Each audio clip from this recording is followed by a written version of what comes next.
Heboh surat suara Pilpres dalam simulasi pemungutan suara di daerah hanya memuat 2 kolom pasangan calon presiden dan calon wakil presiden.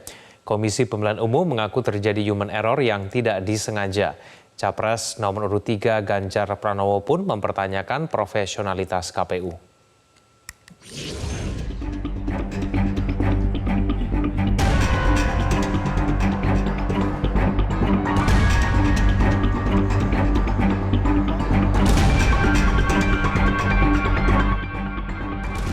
Kemampuan KPU dalam mengawal proses pemilu kian mendapat sorotan.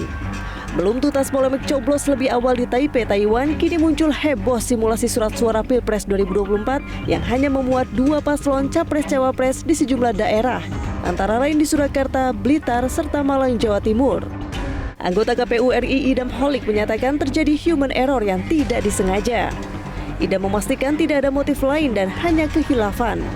Idam meminta kepada KPU daerah untuk menghentikan sementara simulasi untuk menunggu pergantian dummy contoh surat suara yang baru.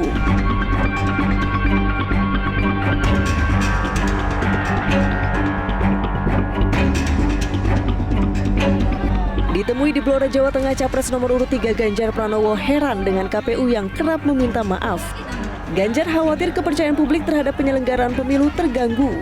Mantan Gubernur Jawa Tengah itu menduga publik akan mempertanyakan kredibilitas KPU. Ini KPU penyelenggara kok berkali-kali minta maaf terus ya gitu ya.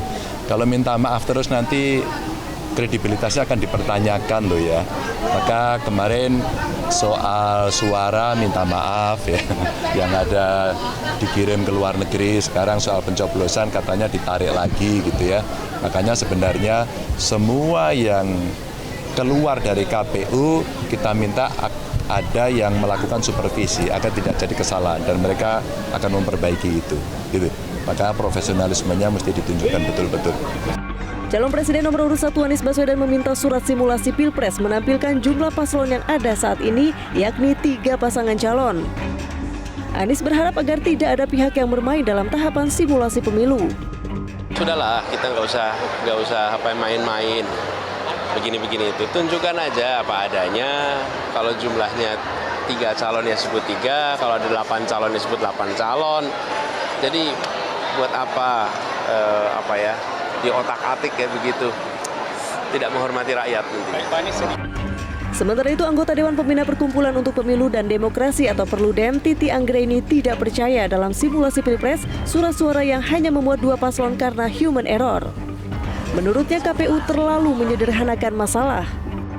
Yang mestinya simulasi itu memperagakan sesuatu dalam bentuk tiruan yang mirip dengan keadaan yang sesungguhnya. Itu kan makanya dari sisi desain TPS, jumlah pemilih, petugas, dan peserta yang disimulasikan, itu menggambarkan kondisi real yang akan dihadapi pada hari H pemilu. Untuk apa kita mensimulasikan sesuatu yang tidak menggambarkan sebenarnya? Saya kira dalih bahwa human error itu terlalu menyederhanakan masalah. KPU diminta bertanggung jawab, bukan hanya menggelar investigasi untuk melihat ketidakcakapan itu, namun juga memberikan sanksi kepada pihak-pihak yang mengakibatkan permasalahan tersebut. KPU pun kembali diingatkan untuk tidak menyepelekan prinsip pemilu, yakni KPU yang profesional, akuntabel, efektif, efisien, jujur, adil, tertib, berkepastian hukum, serta terbuka dan proporsional. Tim Liputan, Metro TV.